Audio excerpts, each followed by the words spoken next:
자, 이번에 돈 얘기 좀 하겠습니다. 뭐니 김현우 소장입니다. 어서 오세요. 네, 안녕하세요. 안녕하세요. 반갑습니다.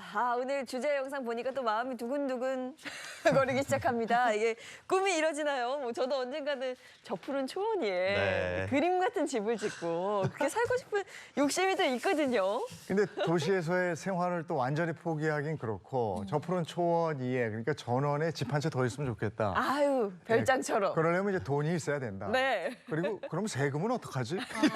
이렇게 되는 거거든요. 네. 아니 근데 정말 근교만 나가도 공기 너무 좋고, 그쵸. 예, 그래서 저도 애 빨리 키우고 좀 얼른 나가고 싶어요. 네. 네. 어딜 혼자. 나가? 이거 혼자? 혼자요? 같이 아니고요? 아니 근데 너무 지쳐서 이제 좋은 곳을 서울에 두고 저만 근교로. 네. 큰일이네, 가다가, 큰일이야. 네. 이거 방송 보실까 봐 겁이 납니다. 또 네. 공동명의 자꾸 안 해주니까 그런 거 아니에요? 그렇죠. 근데요, 네. 뭐 은퇴한 부부뿐 아니라 요즘 젊은 사람들 사이에서도요, 5도 2촌이라는 말이 있다고 합니다. 주중에는 도시에서 회사를 다니고 생활을 하고요. 주말에는 좀 한적한 시골에서 여유롭게 보내고자 하는 분들이 많거든요. 특히 아이들이 있는 집에서는 이런 패턴을 굉장히 또 좋아하는 것 같더라고요. 네, 정말 말만 들어도 좋죠. 월화수목금은 진짜 회사 다니라 열심히 집중하고 여기서 이제 에너지가 다 소진됐으면 주말에는 이제 좀 지방에 내려가지고 한적하게 힐링하고 오는 것 참 좋은데 돈이 있으면 되겠죠. 근데 돈을 모아도 망설여지는 게 세금입니다. 네. 집을 두 채, 세 채 가지게 되면은 이 세금이 만만치가 않거든요. 그런데 올해 바뀌게 되는 이 부동산 정책을 좀 살펴보면 이런 분들에게는 조금 희망적인 내용이 아닐까 싶습니다. 예. 올해는 아니, 네, 네. 뭐 신혼부부라든가 아니면 청년 그리고 출산 가구 이런 분들의 주거 부담 뭐 낮추는 정책도 많이 포함이 됐고요. 네. 다주택자분들의 세금 부담을 덜어주는 정책들이 이번에 많이 나왔습니다. 오. 네, 세금 부분에 아마 다주택자들은 굉장히 예민할 텐데 네. 그런 부분도 정리가 되는 모양이죠. 네, 그렇습니다. 세금 부분이 아무래도 이제 완화되다 보니까 조금 더 이제 이 주택을 추가로 취득하기에는 부담이 좀 덜할 텐데요. 아무래도 이제 무주택자가 집을 사려면은 높은 금리, 이게 제일 큰 부담일 거고요. 그다음에 지금 비아파트 중심으로 또 지방 중심으로 거래가 급격하게 위축되다 보니까 이 주택 경기가 굉장히 안 좋죠. 그래서 이걸 해소하기 위한 대책들이 많이 나오고 있는데요. 그 중에서도 세컨하우스, 그러니까 두 번째 집을 사고 싶지만 세금 때문에 걱정되셨던 분들, 요 분들에게 희소식입니다. 기존 주택이 있어도 이곳에 집을 사면 1주택자로 인정돼서 세금이 감면됩니다. 자, 이곳은 어딜까요? 이곳은 방금 말씀하신 거 아니에요? 시골? 시골. 소도시, 어. 시골, 약간 비슷합니다. 저 푸른 네. 초원이. 저 푸른 쪽. 아까 노래 나왔어. 사람 별로 없는데 네. 그거 비쌀 것 같은데. 예. 어. 거의 맞추셨습니다. 네. 시골이라고 표현을 하지만 사실은 정확하게 말씀드리자면 인구 감소 지역입니다. 네.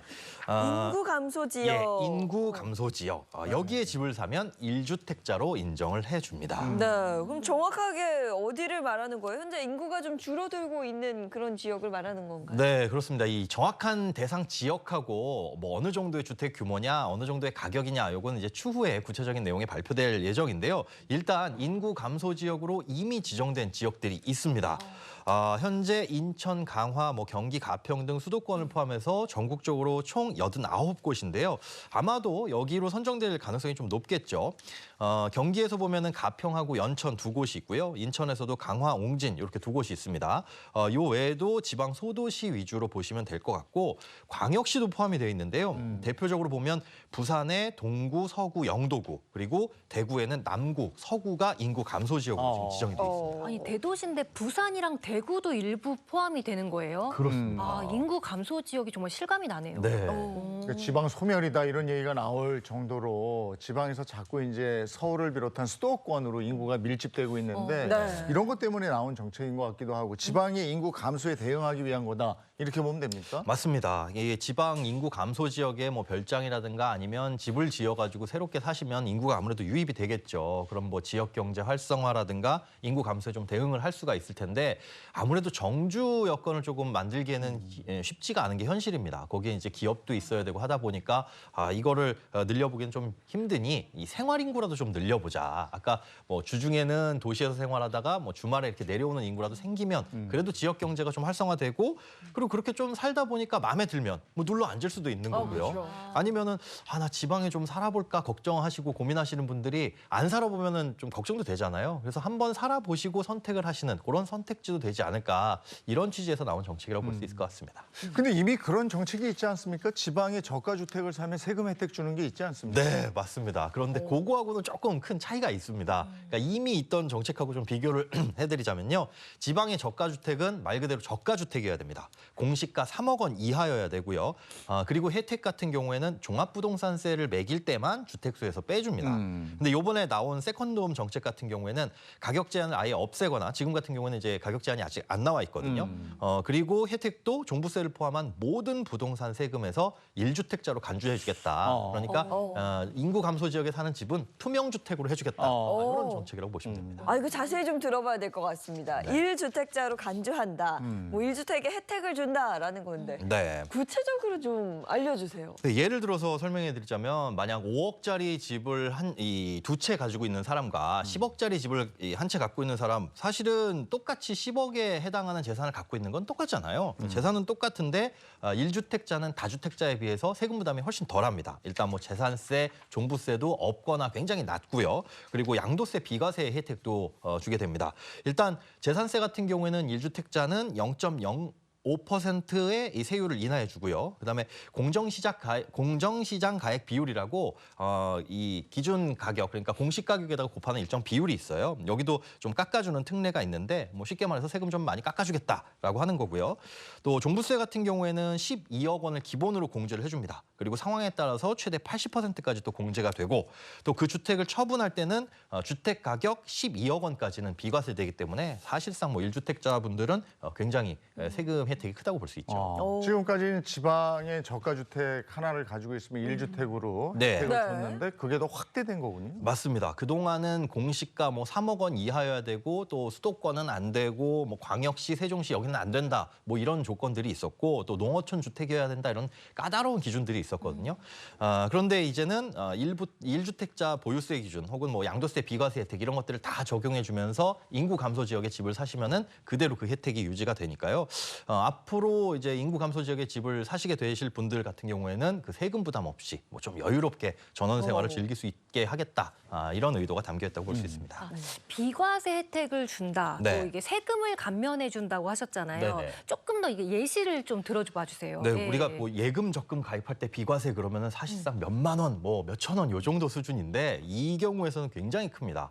먼저 종합부동산세, 종부세부터 비교를 해드리자면요. 만약 수도권에 9억 원 이하 집 한 채가 있는 분이 주택을 추가로 구매를 하는 경우에 2주택자 같은 경우에는 원래는 9억 원만 공제를 받을 수 있습니다. 그래서 공제 후에 초과분 3억 원에 대해서 공정시장 가액 비율 이걸 곱해서 세율에 따라서 종부세가 부과되거든요.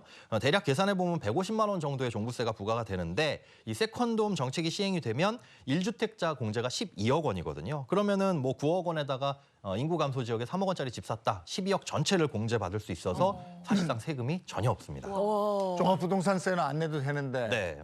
근데 저런 집도 가지고 있으면 오르잖아요. 그렇죠. 그러면 올랐을 때는 양도세를 내야 되는데. 사실 그게 네. 그게 부담입니다. 지금 양도세 뭐 비싸게 물리는 것도 다주택자들 비싸게 물리는 것도 집 그만 사라. 나중에 세금 많이 내야 네. 돼. 어차피 집 올라봐야. 그런데 이 경우에도 1주택자 혜택이 그대로 주어집니다.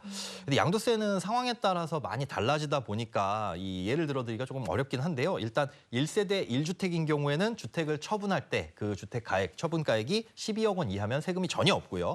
12억 원을 초과했더라도 보유 기간과 상황에 따라서 최대 80%까지 공제를 해줍니다. 그러니까 만약에 1억 원에 옛날에 집을 샀는데 이 1억 원짜리 집이 지금 보니까 20억이 됐어라고 하더라도 차익이 19억 원이나 되니까 세금이 엄청나게 많을 것 같잖아요. 네. 그런데 1세대 1주택자라고 한다면 공제를 최대로 받았을 때 계산되는 이 양도 차익은 한 1억 5천만 원 남짓. 그러니까 세금을 계산해 보면 4천만 원 정도밖에 안 나옵니다. 그러니까 쉽게 말해서 집값이 아무리 올랐다고 하더라도 1세대 1주택자 분들은 뭐 세금 걱정은 안 하셔도 된다. 이렇게 보시면 되는 거죠. 그러면 2주택 이상을 땅을 소유하게 되면 네. 그럼 공제 혜택을 전혀 받을 수 없는 거예요? 굉장히 복잡해집니다. 그러니까 어떤 집을 먼저 팔고 뭐 하고 이런 것들 다 계산해야 되거든요. 그런데 그런 계산 없이 뭐 많이 오른 집을 팔게 되면 그 공제 혜택 전혀 없이 세금도 굉장히 많이 물어야 되는데 인구 감소 지역에 이런 주택을 사시게 되면은 그 혜택이 그대로 유지가 되게 되니까 걱정이 없다는 거죠.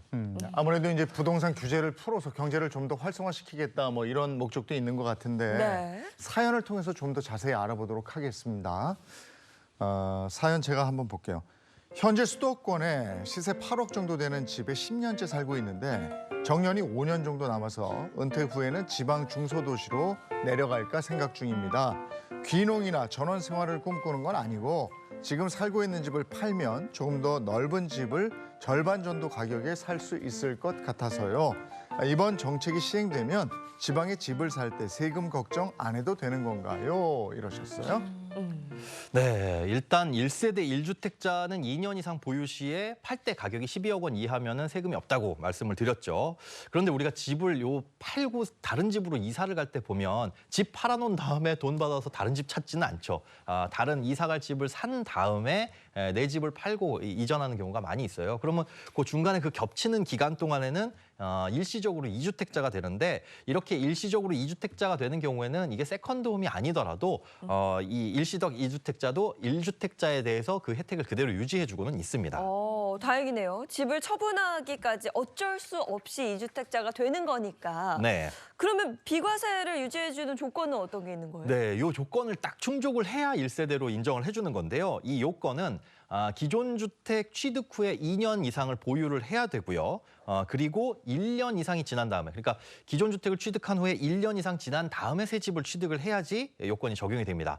그러면 이제 2주택이 될 텐데 이 2주택이 됐을 때, 그러니까 새로운 집, 이사갈 집을 산 다음에 기존 주택을 3년 이내에 처분을 하셔야 돼요. 그러면 일시적 2주택으로 인정해서 과세를 하지 않습니다.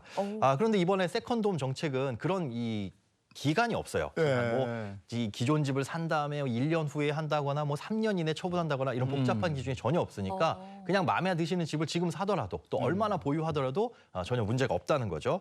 그러니 지금 사연자분 같은 경우에는 지금 살고 계신 집을 뭐 전세로 주고 뭐 새로운 집을 사서 거기서 이제 살아보시다가 마음에 들면 거기에 정착을 하셔도 되는 거고요. 혹은 이제 지금 알아보니까 정년이 5년 정도 남으셨다고 했는데 지금 지방 쭉 돌아보니까 마음에 드는 집이 지금 싸게 나왔다. 그럼 일단 사두고 뭐 전세 끼고 사거나 그렇게 해서 세입자를 두고 그 상태에서 나중에 5년 후에 정년 후에 이사를 가셔도 된다는 거죠. 그러니까 이 기한 같은 경우는 걱정 안 하셔도 세금 부담이 전혀 없습니다. 쭉 2주택으로 가도 되고 이게 여건을 봐서 기존 주택을 처분해도 1주택으로 간주해서 네. 고기 안에서 네. 세금을 내시면 된다 네. 이거고 2분기에 이게 좀 더 자세한 내용이 확정이 된다니까 기다려 봐야 될 것 같습니다.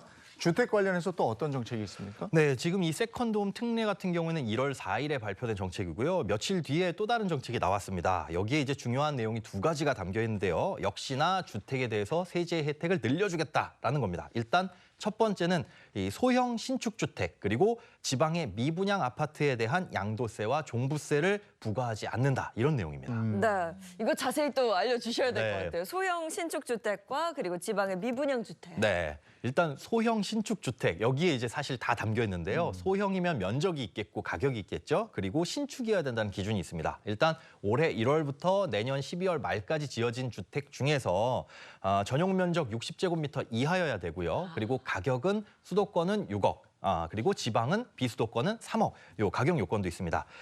만약에 내가 기존에 집이 있다, 1주택자다라는 분들이 이런 집을 추가로 취득했을 때는 이 집도 투명주택으로 보겠다. 그러니까 주택수에 포함하지 않겠다라는 거거든요. 그러니까 소형 신축주택 한번 사볼까 하시는 분들은 이것도 한번 고려를 해보시는 것도 나쁘지 않을 것 같습니다. 방금 이 소형 신축이라고 하셨잖아요. 네. 요즘에 소형 신축 아파트들 많던데 그것도 좀 포함이 되나요? 아쉽지만 아파트는 여기서 해당이 안 됩니다. 그러니까 뭐 아파트와 비슷한 오피스텔 아니면 도시형 생활주택 이런 거는 포함이 되는데 아파트는 포함이 안 되거든요. 그래서 실질적으로 이번 대책이 조금 매력이 없다라고 말씀하시는 분들이 이 부분 때문에 그런 것 같아요. 그런데 지방의 미분양 아파트를 구매를 하실 경우에는 역시나 1주택자로 인정을 해주니까 이 부분을 한번 살펴보시면 좋을 것 같아요. 지방의 미분양 지금 해소되지 않는다 얘기 많이 나오고 있죠. 아무래도 네. 금리도 높고 주택시장 안 좋다 보니까 이 미분양이 많이 나오는데 이걸 해소하기 보유하기 위해서 이제 미분양 아파트를 사실 경우에는 각종 혜택을 추가로 주기로 했습니다. 미분양 아파트를 살 때 각종 혜택. 그 어떤 혜택이 있다는 겁니까? 일단 두 가지로 나눌 수가 있는데요. 이 주택 공급 사업자, 그러니까 건설사가 이 주택을 취득하는 경우도 있어요. 만약에 올해 안에 이 미분양 주택을 건설사가 취득하게 되면은 임대로 활용을 해야 됩니다. 그렇게 임대주택, 뭐 전세로 주거나 월세로 주게 되면 1년간 한시적으로 취득세를 50% 감면을 해줍니다. 다만 이제 취득가액이 3억 원 이하여야 된다 조건이 붙어 있고 전용 면적은 85제곱미터 이하여야 된다. 이 조건도 붙어 있습니다. 그리고 요거는 이제 법 개정이 필요한 사항이라서 이 국회를 통과해야만 된다라는 전제가 있습니다. 그러면 사업자가 아니라 네. 실수요자가 미분양 아파트를 구입할 경우에는 네. 그때는 어떻게 되는 거예요? 요걸 이제 알아두셔야 되는 건데요. 주택 규모는 85제곱미터 이하, 전용 면적 85제곱미터 이하여야 되고요. 그리고 6억 원 이하라는 가격 조건도 붙어 있습니다. 이런 주택을 최초로 구입할 경우, 이건 이제 생애 최초가 아니라 분양이 된 다음에 그 분양을 최초로 받는 경우, 그러니까 우리가 분양권을 사는 건 안 된다는 거죠. 최초로 구입할 경우에는 이 세금을 따질 땐 주택수에서 제외가 되고 만약에 뭐 무주택자가 아니라 1주택자다라고 하는 경우에는 기존 1세대 1주택 혜택을 그대로 적용받으면서 인정을 해주겠다라는 거죠. 그러니까 주택수에 포함되지 않으니까 뭐 취득세라든가 보유세 이런 거에서 중과가 되지 않는다라고 볼 수가 있습니다. 그러면 무주택자가 그 미분양 아파트 100채를 사도 네, 85제곱미터 이하의 6억 이하? 네, 예, 이것만 충족이 되면 그냥 무주택자예요. 네. 영채. 예, 영채입니다. 투명주택이라고 보시면 돼요.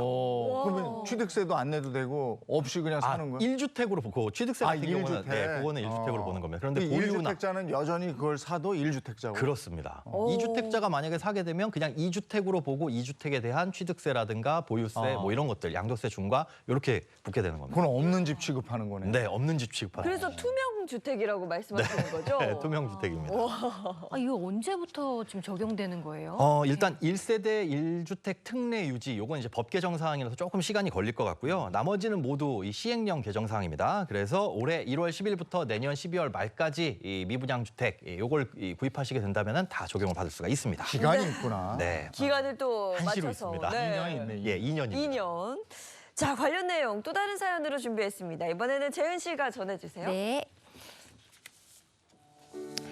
서울 조정 대상 지역의 아파트 두 채를 갖고 있습니다. 하나는 20년 전쯤 분양받아 살고 있는 아파트고요. 하나는 15년 전쯤에 물려받았는데 당시 부동산 경기가 안 좋아서 어쩔 수 없이 팔지를 못했습니다.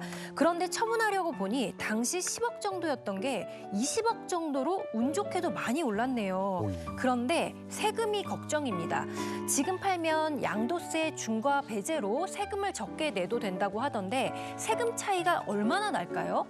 양도세 중과 배제 이거는 또 어떤 건가요? 조정 대상 지역의 두 채면 부자시네. 엄청 그렇네요. 부자십니다. 그래서 이제 네. 팔려고 그러는데 세금이 걱정되니까 이러신 거예요. 네. 이게 이제 다주택자 투기를 규제하기 위해서 만든 거고 가산세율을 적용하는 거다 이렇게 알고 있는데 네. 설명을 좀 부탁드려요. 맞습니다. 이게 뭐 조정 대상 지역의 집 두 채면 굉장히 뭐 비싼 집 두 채를 갖고 예. 계신 건데 이런 분들 중에는 옛날에 싸게 샀는데 집값이 많이 올라 버렸어요. 이런 분들 많으세요. 그게 내 잘못이야 이렇게. 되는 거죠. 그렇죠. 그런데 세금을 팔려고 보니까 많이 내셔야 되는데 지금은 양도세 기본 세율이 6%에서 45%인데 여기에 2주택자는 20%포인트, 3주택자는 30%포인트 이만큼을 더 내야 됩니다. 와. 그러니까 다주택자가 집을 팔게 되면 최고 75%, 이 지방세까지 포함하면 세금이 82.5%까지 올라가요. 홀로야. 세금이요? 세금이. 이제 잘못 본 거 아니죠? 오른 금액의 82.5%. 82.5%. 그러면 이런 경우에 중과세 배제를 적용하면 어떻게 돼요? 네, 일단 15년 전에 10억 원에 샀던 아파트가 지금 20억으로 올랐다고 하셨잖아요. 네. 그러면 취득가 10억에 뭐 양도가액은 20억이 됩니다. 그렇다면 원래는 2주택자가 조정 대상 지역에 집을 팔게 됐을 때 기본 세율 뭐 42%에다가 10%포인트 더해서 뭐 22% 세율이 적용됩니다. 그러면 5억 2천만 원에다가 이것저것 공제를 빼고 지방세 10%를 더하면 5억 3천만 원. 그러니까 10억의 차익이 생겼지만 절반 이상 약 5억 3천만 원이 넘는 세금을 내셔야 된다는 거죠. 중과세 배제 적용해도 네, 중과 시에는 그렇습니다. 중과시에. 네. 그러니까 내가 10억을 벌었는데 거기서 절반 이상을 그러네. 세금으로 내야 되는 그런 상황인데요. 그러면 네. 중과 배제가 되면 세금은 얼마나 아낄 수 있어요? 네, 중과 배제 이제 내년 5월 9일 이전에 처분할 경우에는 42%의 세율만 적용되고 그다음에 장기 보유 혜택까지 적용이 됩니다. 원래 1세대 1주택 같은 경우에는 80%까지 세금을 줄일 수 있는데 2주택자는 거의 30%만 적용되거든요. 15년 보유하셨다고 하셨으니까 세율보다 최대 30% 적용을 받을 수 있어서 3억 원이 빠지게 됩니다. 그리고 그 7억 원, 나머지 7억 원에서 42%의 세율로 계산을 해보면 지방세 포함 약 2억 6천만 원. 그러니까 2억 7천만 원이 넘는 세금을 아낄 수가 있다는 거죠. 야, 그러면 7억 4천 버신 거네. 와, 거의 반이 세금이 내려간 거니까. 네, 그렇습니다. 이게 뭔가 팔려면 내년 5월 이전에 팔아야 되겠네요. 이건 근데 아무도 모를 일입니다. 사실상 이제 5월 9일 이후에 집값이 훨씬 더 올라서 야, 세금 더 내더라도 난 이게 더 유리해 하는 상황이 펼쳐질 수 있고 아니면 양도세 중과 배제가 또 한 번 연장될 수도 있거든요. 이런 부분은 좀 고려를 하셔야 됩니다. 지금 그게 2번 연장된 거죠? 네, 그렇습니다. 원래는 올해까지였는데 또다시 연장돼가지고 내년 5월 9일로 되니까 이건 주택시장 상황에 따라서 달라질 수 있습니다. 이게 부동산 정책은 자꾸 바뀌어요. 네. 잘 봐. 부양을 했다가 네. 또 막 규제했다가 막 이러거든요. 그러니까 그때 본인들이 좀 이렇게 보셔야 됩니다. 하도 헷갈리니까 네. 누가 옆에 전문가가 있으면 조력을 받으면 참 좋겠는데 그래서 저희 머니가 있고 소장님 나와 계시거든요. 궁금한 거 있으면 저희한테도 좀 물어봐 주시면 네. 저희가 거기에 대해서 우리 제작진이 답변을 또 해드릴 겁니다. 자, 오늘 함께해 주셔서 고맙습니다. 네, 고맙습니다. 고맙습니다.